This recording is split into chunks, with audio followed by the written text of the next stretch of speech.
Puntong ito, makakausap po natin sa linya ng telepono si House Speaker Sonny Belmonte. Speaker Belmonte, magandang gabi po sa inyo. Yeah, magandang gabi sa Jessica. Opo. Yeah. Speaker, nabalitaan nyo na po yung nangyari sa South Right. Lobby? Nabalitaan ko. Tinawagan ako ni Secretary General na may linyap ng House. And pinadala nila sa hospital sa New Era Hospital. And dahas-dahas tumuloy ako ron. At andito ako ron ngayon. Pero wala, sa labas ako ng emergency room. Opo. Speaker, ano po eksakto ang sinabi po sa inyo ng inyo pong si Ginang Yat? Well, Tama po ba? As of now naman, nalalaman ko na rin kung anong condition niya. Because one of our doctors, si Dr. Dizon, went inside and looked at him.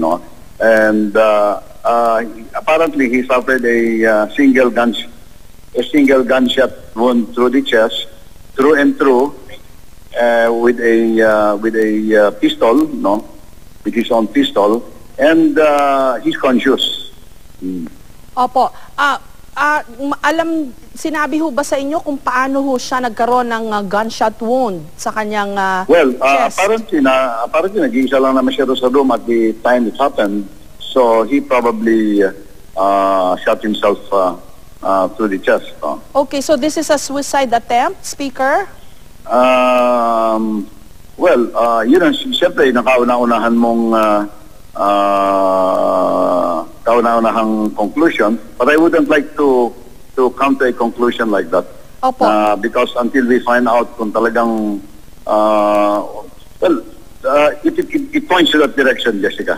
Opo. Ang report po sa amin, basta na lang po nakita siyang nakahandusay sa South Lobby po ng Batasan. Tama po, ito po yung lobby na pagpasok mo pa lang ho ng gate, yun na ho yung bubungad sa inyo, di ho ba?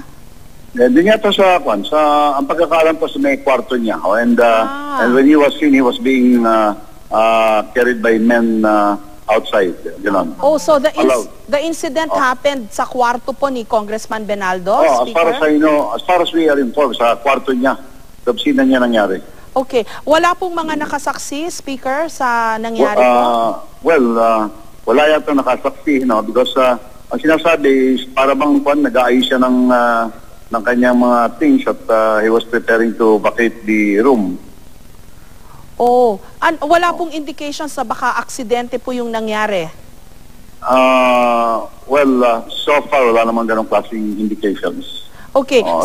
Remember that he had lost in this last election, Opo. and he was probably feeling a little depressed as everybody else would be. Ganun na lang that's what I could, I don't know anything else about yung domestic life niya or anything like that. Pero I would say na natural lang yung he feels depressed after the incident.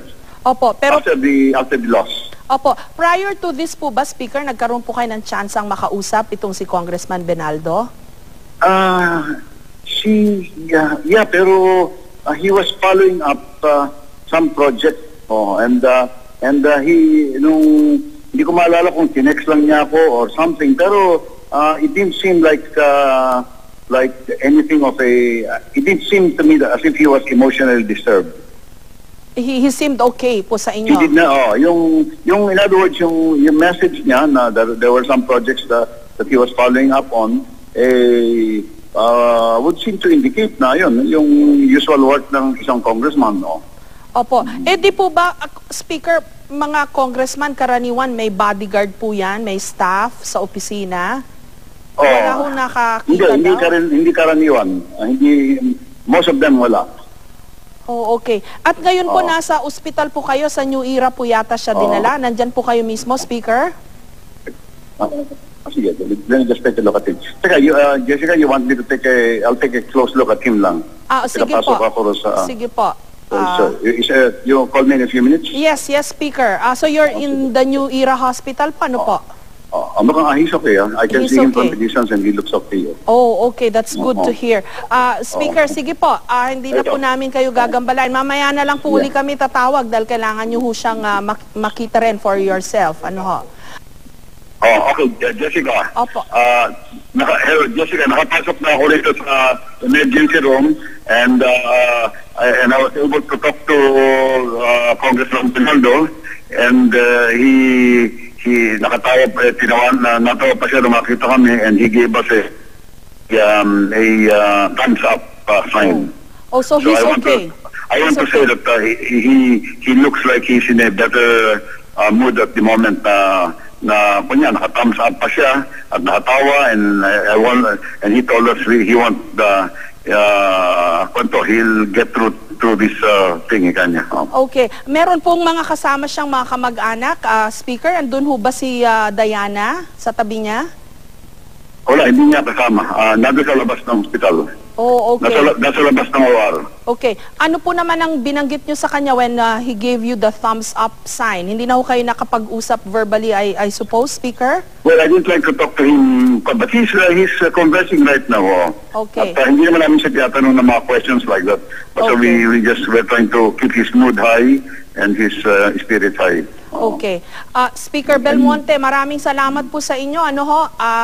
Magandang gabi po. Thank you po sa lahat ng mga impormasyong binigay nyo sa amin ngayong gabi. Sige. Okay, thank you. Okay.